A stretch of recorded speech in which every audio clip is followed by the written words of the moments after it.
This is Hidden Killers with Tony Bruschi. Here now, Tony Bruschi. Here we are, 3 weeks in, entering our fourth week into the disappearance of Nancy Guthrie.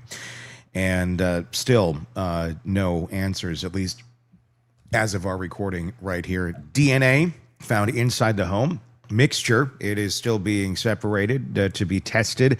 There's a glove that was found 2 miles away. It did not have any sort of CODIS match, but it had DNA on it.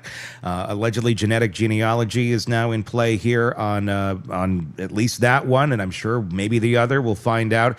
Google says they probably can't pull more camera footage, and the lab that's processing everything isn't the, well, it initially was not the FBI's. Jennifer Coffindaffer, retired FBI special agent, is with us to help break down where we're at in this nightmare of a story that just doesn't seem to end.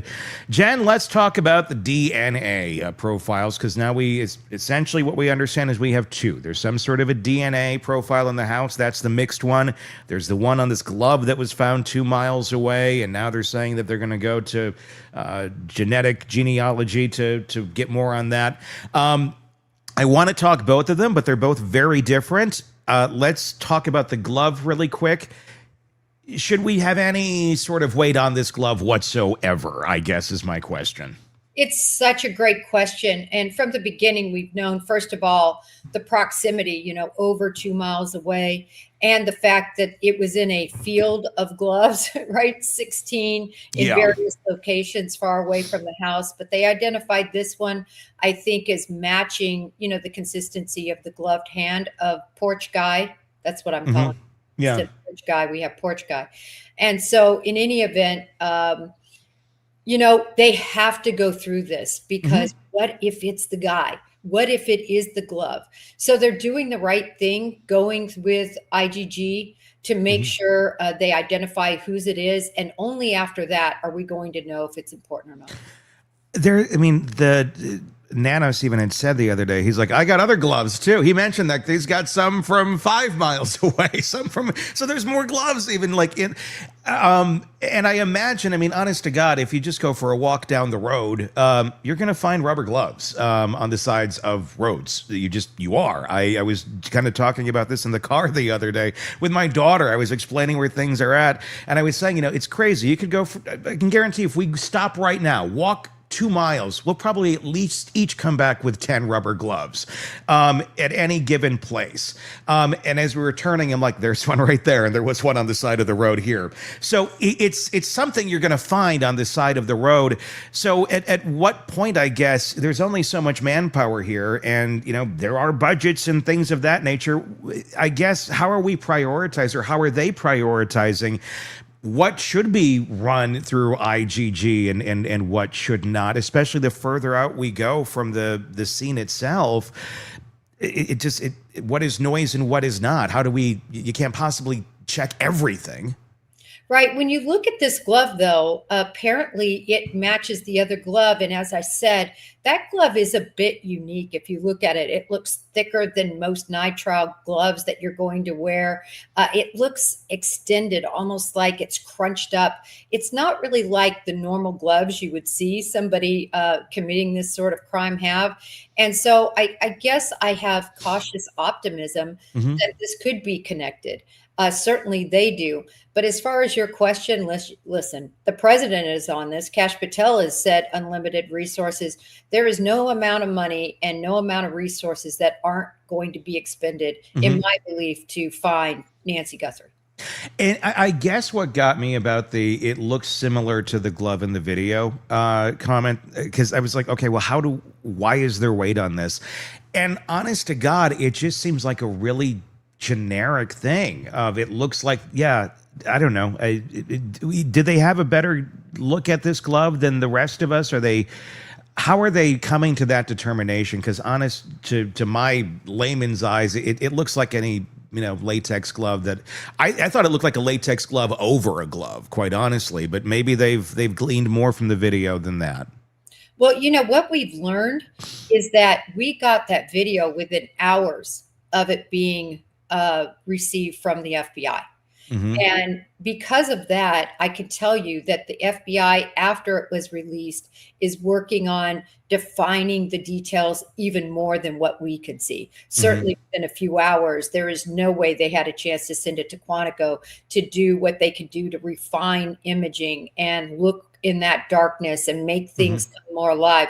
So I'm wondering if they had that ability and it was successful when it came to the glove. Yeah, I'm really curious to find out. Okay, here's why we were paying more attention to this one. I mean, they don't have to tell us obviously anything, but I am really curious to understand that better.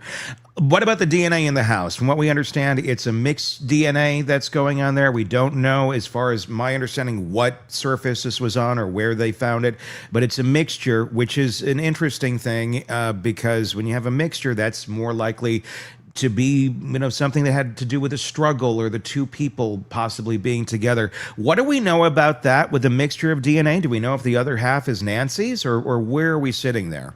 Well, what I heard, and correct me if I'm wrong from our Hmm. sourcing, but I understood him to say partial. Partial. Okay, partial. And partial, of course, is a bit different from mixture. Mixture. Yeah. So when I heard him say partial, to me, that just means it's not the, thousands of Hmm. identifying pieces in the DNA you would want. But as I understand it, the least amount that's been used in a case is only 7. You Hmm. don't have to have thousands necessarily to make a match. So, Hmm. but I think it certainly makes it much more challenging, and that's what they're working on. I'm surprised in a sense we haven't heard more about that, but I think it's kind of good. When we don't hear and they don't ask for our help, that means they typically have the answers.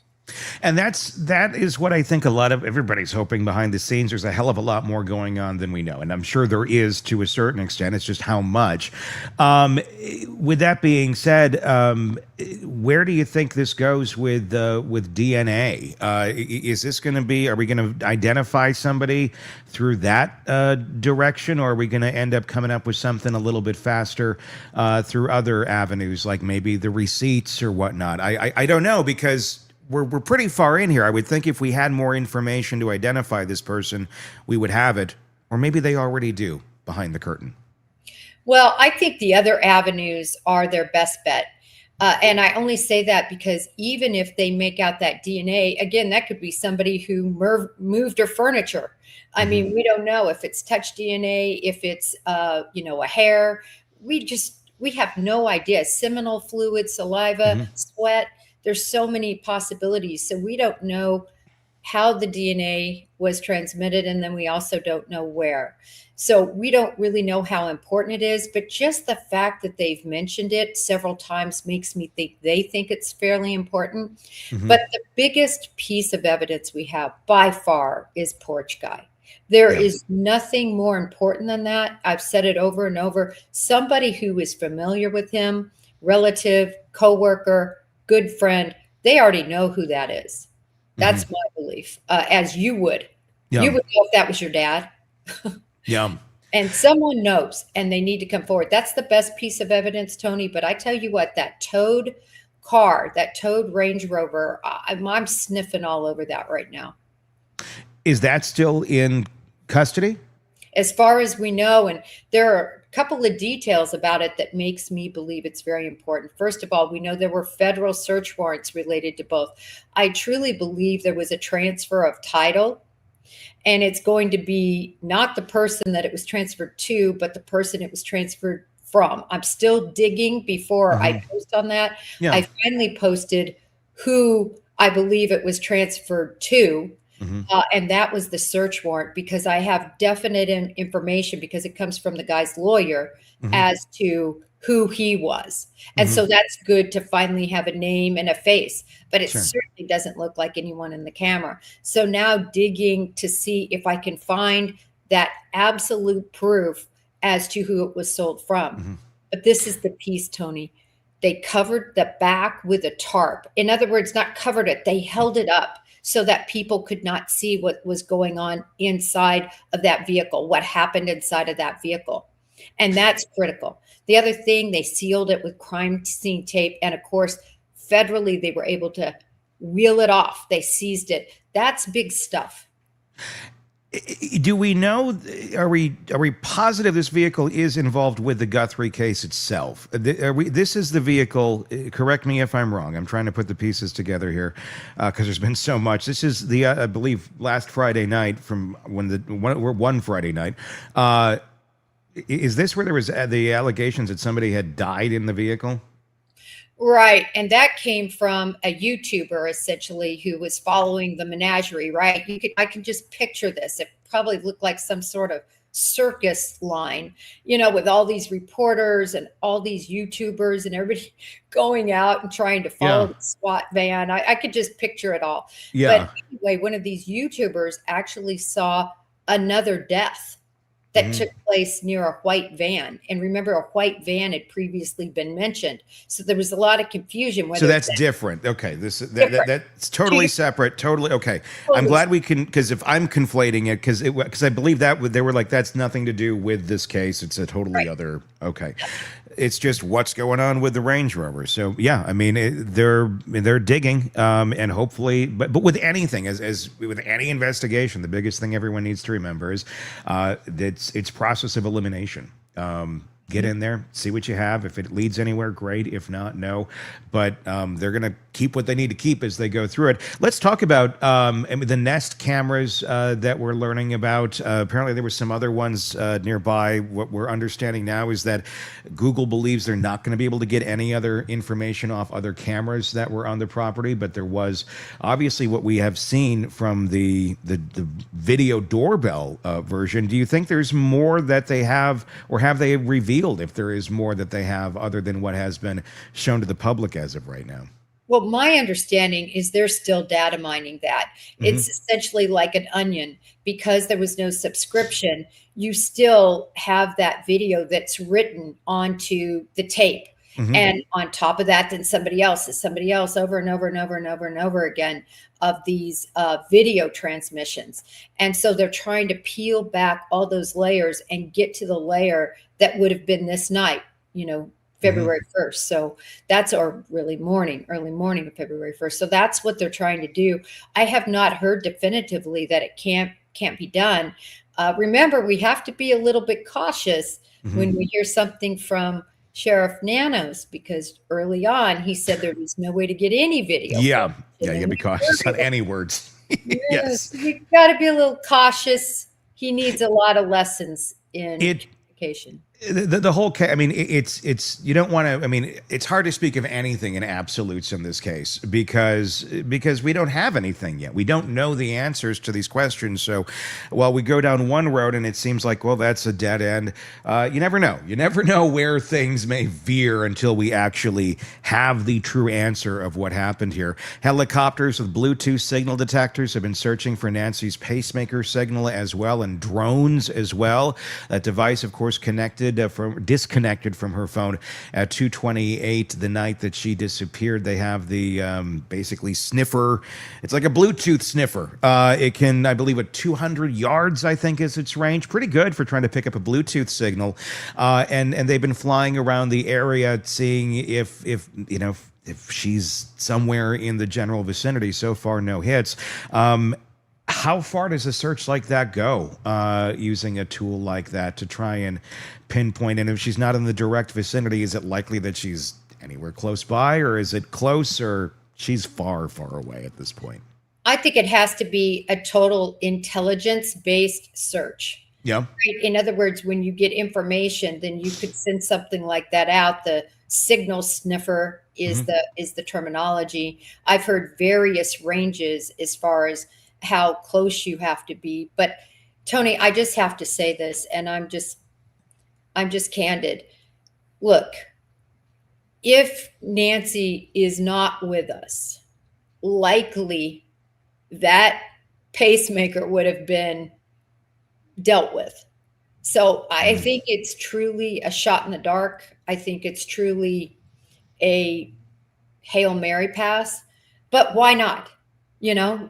Go ahead, get your sniffer out there, see if you can get a helicopter within 200 yards, which is very difficult. Yeah. Obviously. I mean, you got phone lines, you have buildings, you have issues. But it's better than not trying. Yeah, I mean, you got to exercise everything you possibly can. Give us your thoughts in the comment section on Substack and on YouTube on where you think everything is at here in the Nancy Guthrie investigation. Sergeant Aaron Cross, the head of NANO's own deputy union, went on to the New York Post this last week, and he called this an ego case for Sheriff Nanos. FBI sources say the Bureau wants the case, but can't take it without the family's request. Investigators on the ground say they don't know what is going on, who's running things. That's some of the quotes. This is the fight that apparently is going on underneath the investigation. And look, I want to say this. There are plenty of very well-meaning and very hard-working investigators on the ground that are working this case, without a doubt. Unfortunately, it seems when you get to the more administrative level is where we're seeing a lot of chaos, and leadership starts at the top, and that ends up being a reflection of how an investigation goes. Jennifer Coffindaffer, retired FBI special agent, is with us to discuss all of this. Jen, you've been doing this for a long time. We've seen dysfunction in cases this way and that way. How does this one rank to you in terms of one for the ages of dysfunction? Well, I'm old school. Yeah. So part of the issue I have here are all these purported leaks, all of these purported law enforcement sources. People, look, even when I didn't like a boss or I had an issue with another agent or whatever, that is always kept in-house. It's kind of like, listen, I can, yell at my kid for doing something, but nobody else better. And so I just came up in that environment within the Bureau. You supported each other. You didn't turn on each other. So especially in the middle of an investigation. So I asked myself, what good is it to come forward with that? I mean, I'm serious. Does it help the investigation? I'm going to tell you that answer right now. No, because everybody's losing confidence in the Pima County Sheriff's Office. And at the end of the day, despite what this article said, and I read it, it's nonsense to think the FBI can take over. The FBI has no jurisdiction. Yeah. It just befuddles me that I don't know whether this assistant chief or union head doesn't understand that. I wish in many of these cases they can. They can't. In fact, they can get thrown out completely. So like in Delphi. So when you look at this situation, yes, everybody wants it, but let me tell you, they have a huge footprint on this investigation right now. They really do. And they are running things in a sense daily and operationally, I believe. And I also believe those officers at Pima County are good men and women, and they're working in harmony. It's always at the top that the egos usually have problems. Can the FBI take over more if Sheriff Nanos requested it? If said, I can he do that? Can say, you guys go be the lead? Or is that just not how that functions? Just for everyone to understand the way that this all pans out. Yeah, as much as Sheriff Nanos is willing to give the FBI will take. So as an example, I don't know if you remember that press conference, people were asking about the ransom notes, and he literally turned his back and he said, I have nothing to do with that. Ask the FBI. Sure.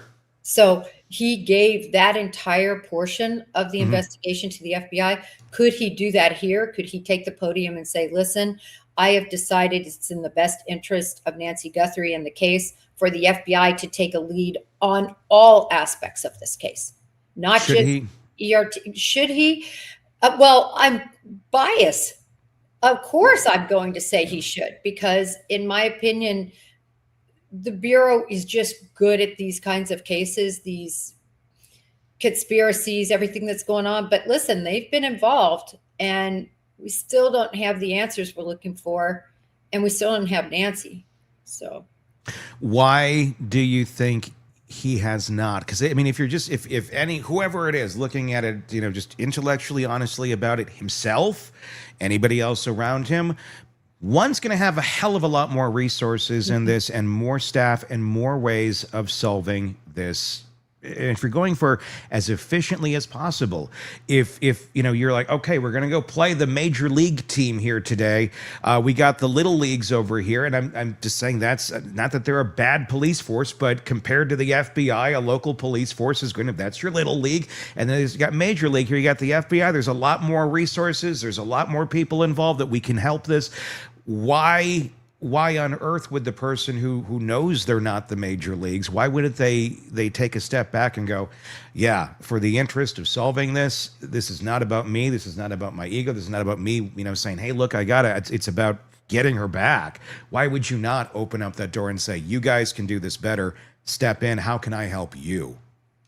I think that's the question many people are asking. You phrased it perfectly, Tony.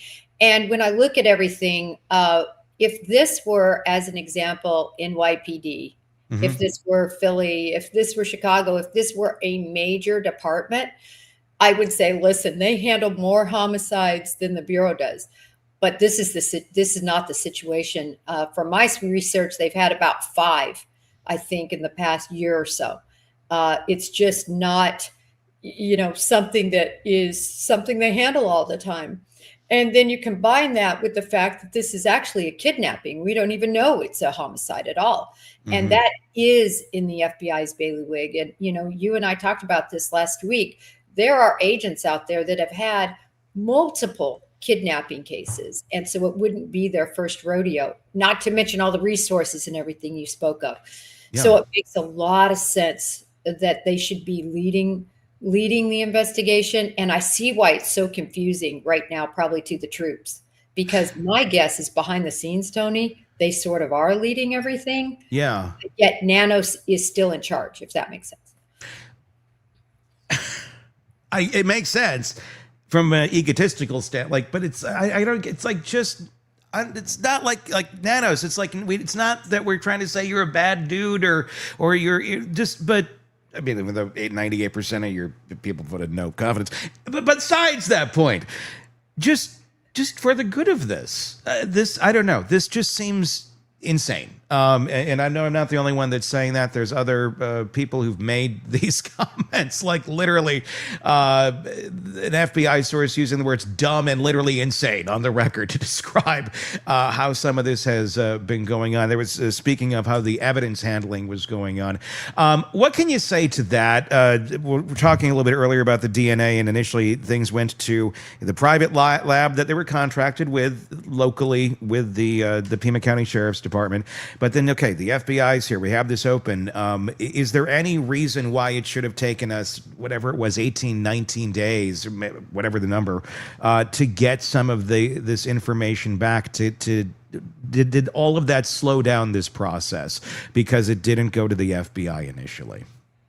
Well, yes, because the FBI has direct intersection. CODIS is their database. So, of course, they're going to be able to interface that with the known DNA profiles that are received. And many regard the FBI as the best of the best in this arena. But I will say, if you remember from the Bryan Kohberger Idaho 4 case, that a private lab was used there and did a fabulous job. Yeah. And there are many private labs that are terrific. It was my belief, though, and again, I don't know how much of a big fight it was. We only have Nanos' side. There's 2 sides to every pancake. But I can tell you, if it were my case, and say I was the case agent, and Nanos and I are talking about this new glove DNA, where it should be sent, I can tell you I 100% would have sent that to theirs. And it's because I would not want to be behind the 8 ball again, figuring out everybody's DNA profiles.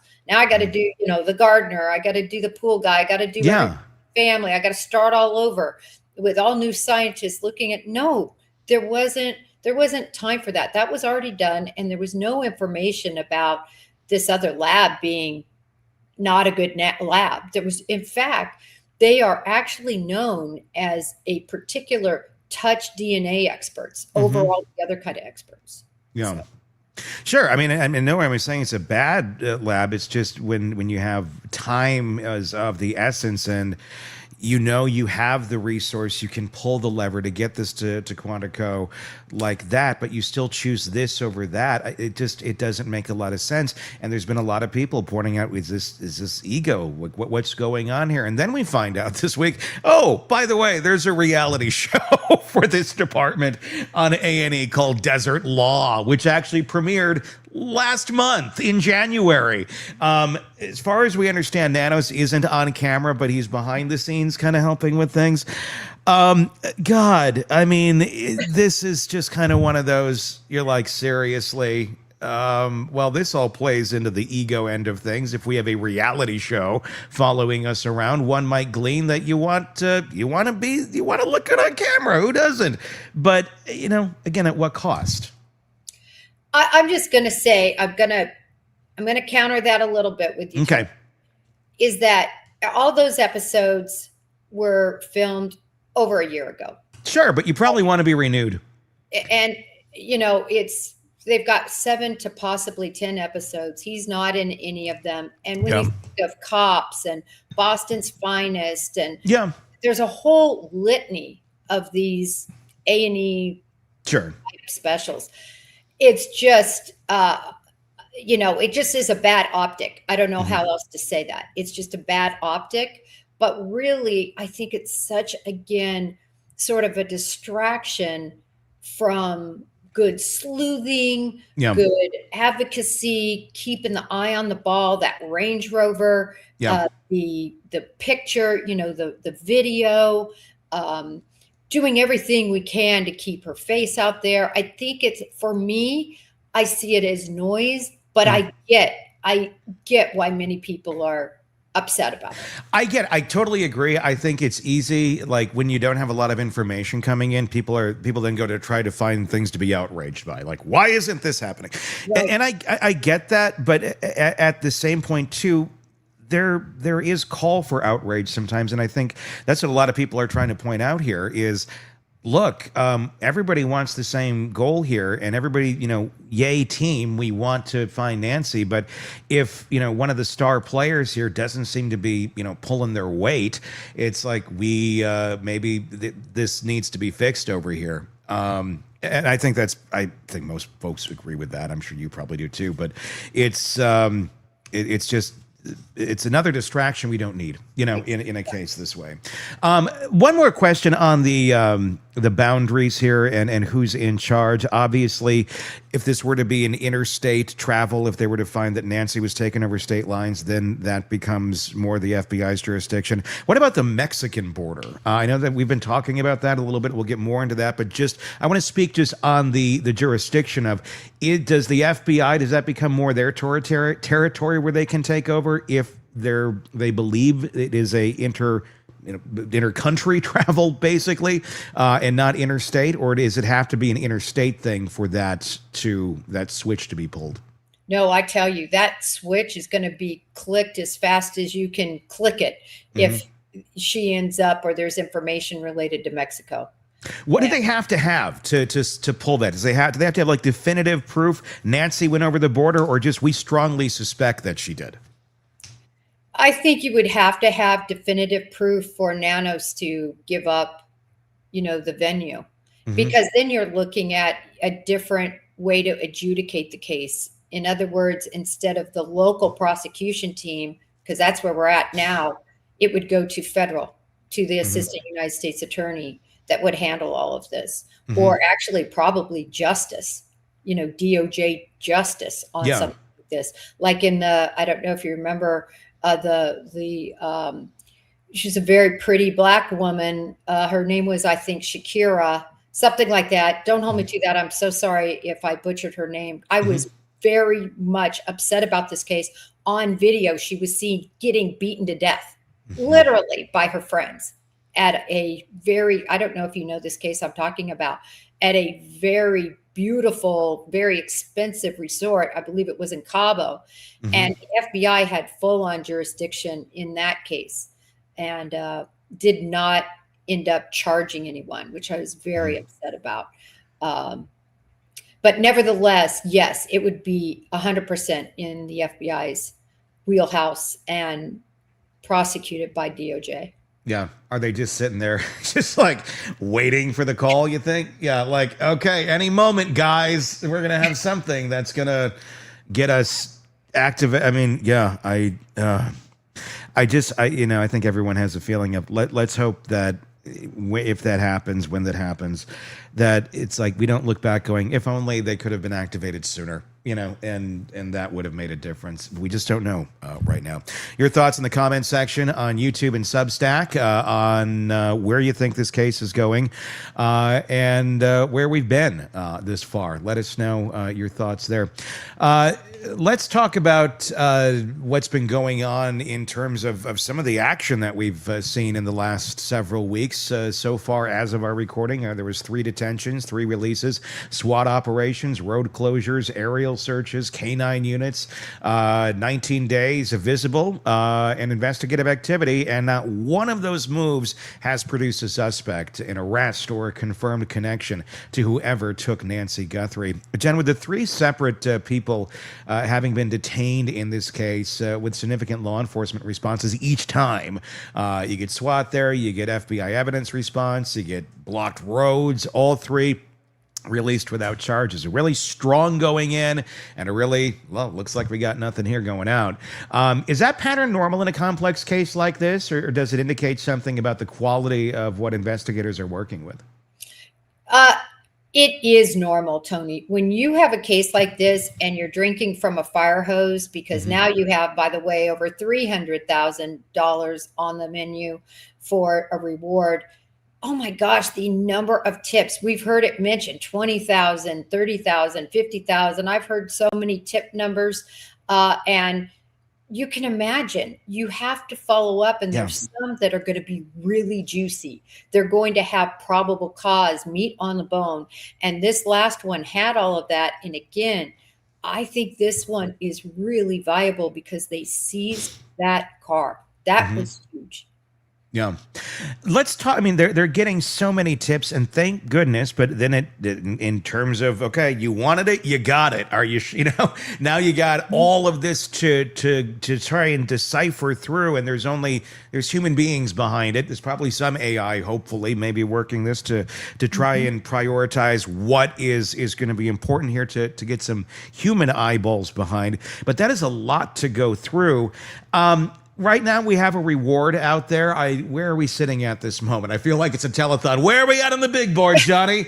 I think we're up to 300 now. Okay, a little over 300. You have a private donor, the Milwaukee, and yep, 88 Crime, okay, which is affiliated with the Pima County, and then of course you have the FBI at 100.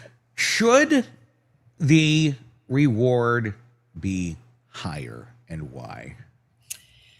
So this is my thought, and again, I'm just telling it the way that's what I want.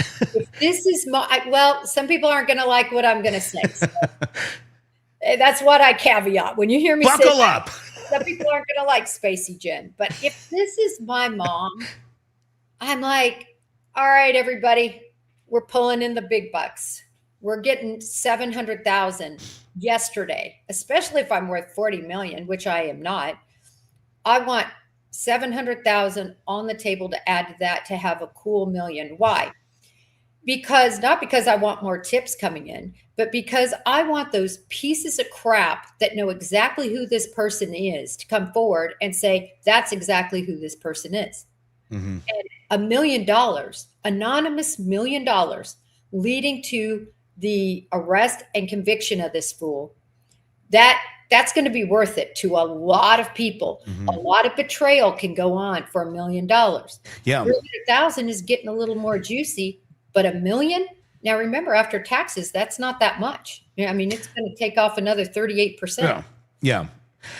I tend to agree with you. I was asked that question the other night on Vinny on Court TV, and I agree there because it has to be life-changing money. If that kind of money, $1 million, that's going to elicit, here's where they are, not just, I kind of think there might be somebody over. That's going to be somebody very close that can really give you that information.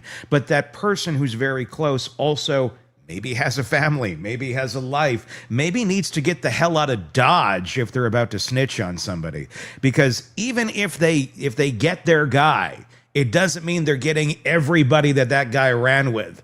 And they don't like that if you're going to call out one of their people, even though it's this heartbreaking 84-year-old woman, Nancy Guthrie, that, is on these meds, and it's such a life and death situation here. They're still going to look out for themselves. Of course they are. Everybody does. But if you gave $1 million, or what about an offer beyond money? Could the federal government step in here in some way, shape, or form and say, hey, if you have information that leads to that, who this person is, we can relocate you as well. Like the federal relocation, witness protection relocation program.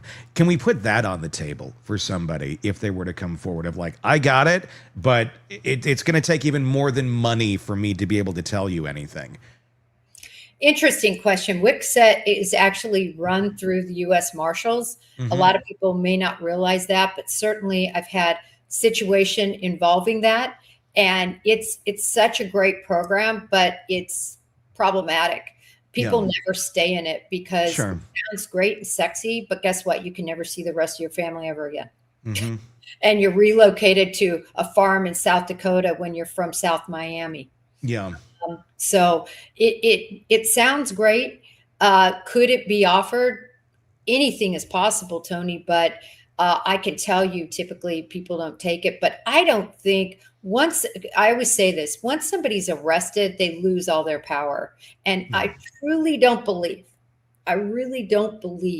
that this is some, Mexican cartel, huge conspiracy to take Nancy and make millions on this. Obviously, we don't even have a ransom demand that's legitimate that I can see. Yeah, that's true. I mean, because that is kind of putting it in that court of that sort of a mindset where there are, but even if it's not, even if it is a B&E that went horribly wrong, and this guy's got some family or friends, and there was leakage, and somebody knows. Going off to the farm in South Dakota and nobody ever finding you again, but also here's $1 million. That I don't know, compared to like where someone may be sitting right now, if they're sitting in poverty and a really shitty life and a really dangerous situation. I don't know. The farm and $1 million isn't all that bad of a deal.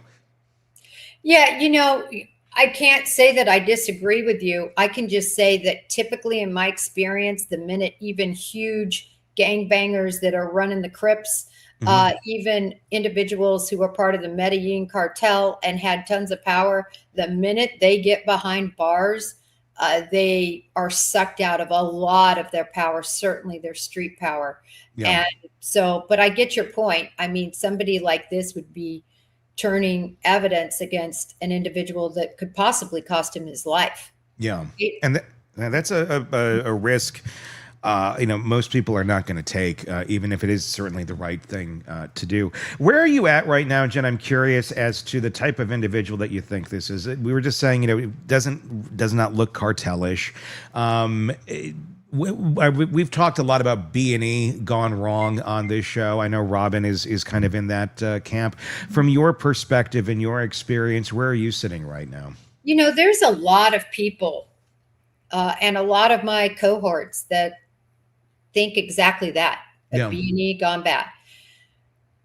I just struggle with that for so many reasons. Actually, I need to do a tweet why it could be a B&E gone bad and why it couldn't. And I think if you see that juxtaposition, okay, look at where she lived, out in the middle of flipping nowhere, almost. I say that. When I say that, I just mean acre to 3 acre plots. I've posted her picture a lot. I don't know if you have her house. You can barely even see it. Like there's this scrub brush and sage. I don't know what the different plants are, but it sits way back in there. It's not something that you would say, oh, this is a perfect place for me to go. Then you say, oh, there's cameras. It's funny when I teach classes on security and how to make your house hardened. The first thing I say is, even if you don't have a camera, have a sign that says, stop, you're on candid camera, or something that says you have a camera. Even if you don't have a dog bites, my dog bites. Yeah. Beware. Because robbers and gangbangers and people who do crime, because I've interviewed them, they will tell you, oh my gosh, if it's a choice between that house with cameras and dogs and this house, I'm not going to the house with cameras. Yeah. And yet they chose to go there. So I've always said this. I've always said, and I may be proved to be wrong. And if I am, that's fine. Sure. Unfortunately, like I always say, we're dealing with 10 cards, 5 cards. Unfortunately, we don't get to see the whole deck out here. Yeah. But it doesn't make sense that this person was not familiar with them and did not know that she would be in there alone, and did not know she had a camera specifically in that location, because he beelines to it. He puts his head down. He goes right over to it. And I think there's so many indicators that it's targeted. And you couple that with now the fact the family has been cleared. So now we know it's not inheritance. Now we know it's not because of insurance. Now we know, and we know it's not because of ransom, because a proper ransom wasn't asked. When I say proper, a usual. Go to the family. Go immediately. Make it easy to make the payment. Before law enforcement is crawling on it. Certainly don't go to the media. That's the last place you go. So it only can beg the question, was this targeted for some sort of vendetta, some sort of hate? And I don't even mean that that's the doofus on the front door. Could be. But I mean, I don't know. It seems to be like kind of in the territory of like B&E gone wrong, or is this someone that had a reason to go for Nancy Guthrie? And then, of course, and we don't really have there really isn't much evidence to say this has something to do with it being connected to Savannah Guthrie, but certainly the question has to be asked, because there's crazies out there, and crazies do crazy things, and sometimes they have these weird things in their mind and they connect themselves to the celebrity that they see on TV, and they go do horrible, crazy shit. It's not the first time this has happened. And there's some weird things in this case that have popped up that go, one of those things, the mention in Savannah's book, and I'm curious if you think this is just 1,000%.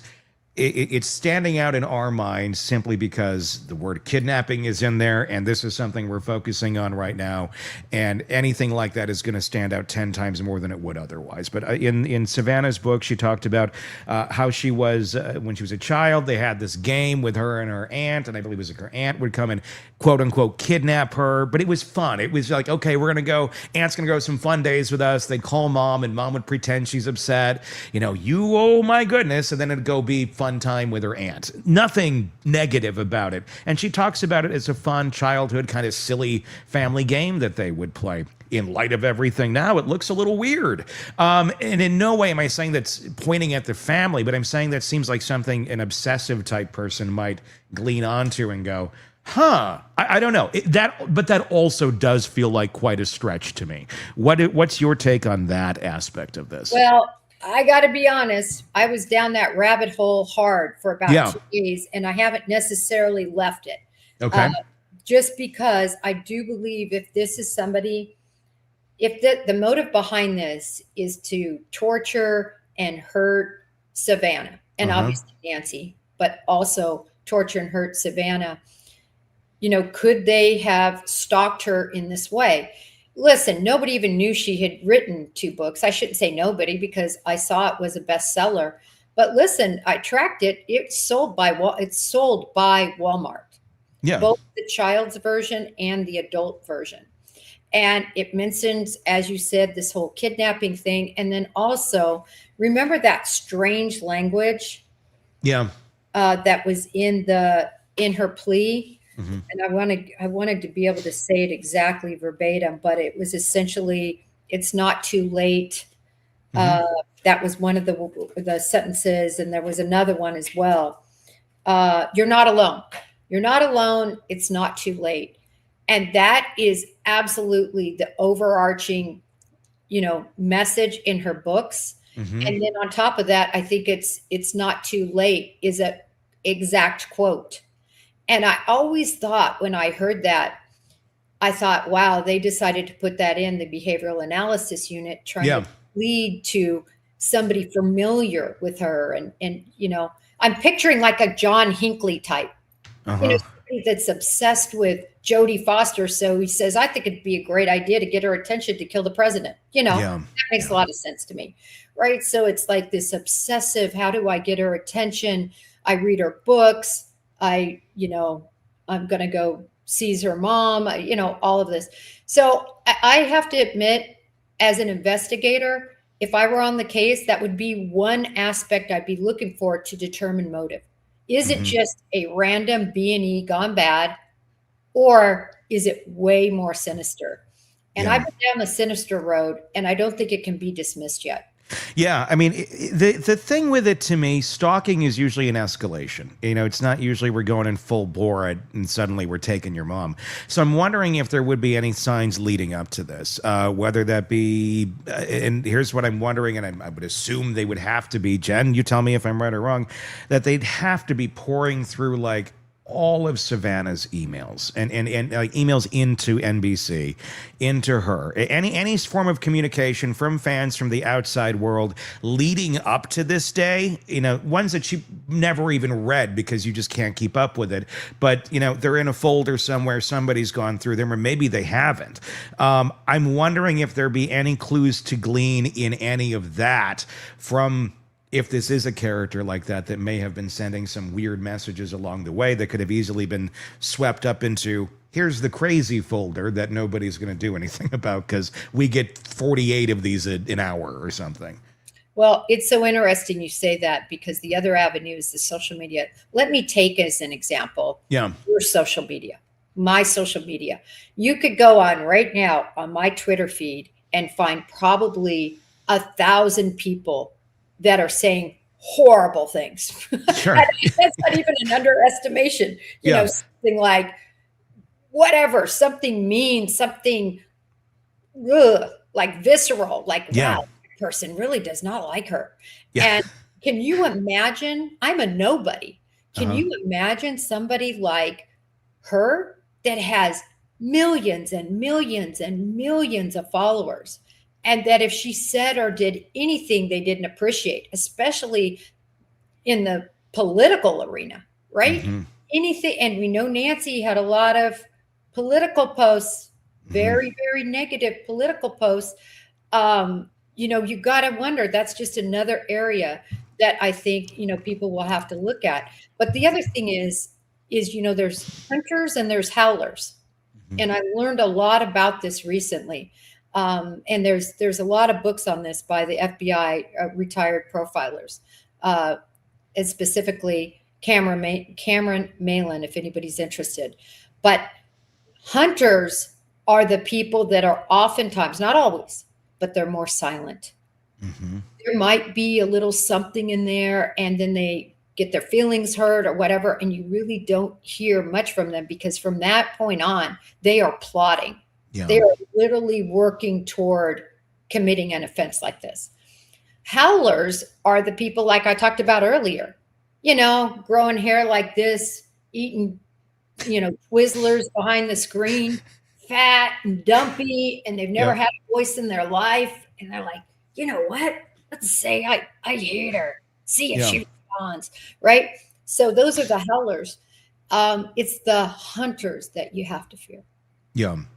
The hunters, I mean, and people have a interesting complex sometimes when they feel disrespected in some way, shape, or form. And I think that, I mean, I would imagine they're looking through those things. They would have to be at this point. Because I wonder, again, it may not be as obvious as it would seem, just like somebody saying, I hate you. It could be someone that adores her, but because they weren't getting the attention or something, this is, because it seems like it, might initially, if this was an abduction for some purpose, it was to get attention attention. I just wonder if then it went horribly awry as well, of, maybe they were going to try and get Savannah's attention by having her mom, but then mom died.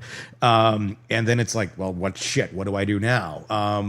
I don't know. I mean, again, all complete conjecture, because we don't know what's going on. And that's what happens. We don't have information. We try and fill in the blanks. But I want to say one more thing on this. Yeah. Not to get too far afield, but just to stay on this path of a possibility that investigators will think about. And that is the verbiage that they decided to use from The Silence of the Lambs. That's, she's kind, she's sweet, talk to her and you will see.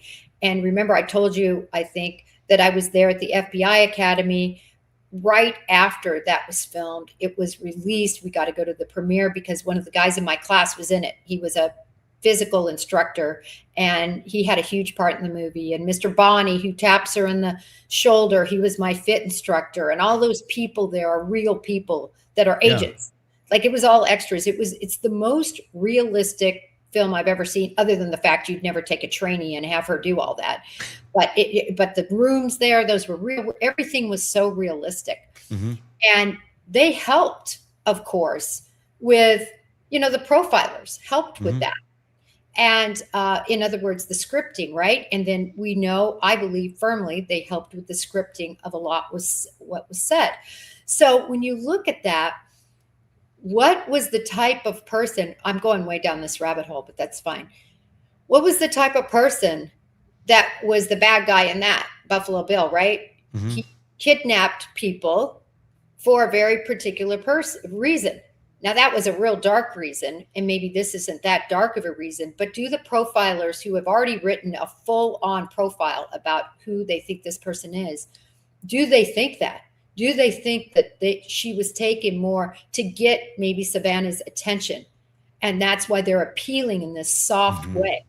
Yeah. Talk to her and you'll see, And what's weird about it is like actually using quotes from Silence of the Lambs. Like there's ways to rephrase that, but I guess why use like literal movie quotes in it? Is it because the profilers, are they thinking, if this is that, it may be a nut that obsesses on movies of that nature, and maybe that will speak to them better than just saying it in a different way? Yeah, or is that a technique that is used by the behavioral analysis individual that helped with that? Yeah. Talk to them and you'll see, maybe not even thinking about this 30-year-old movie. True.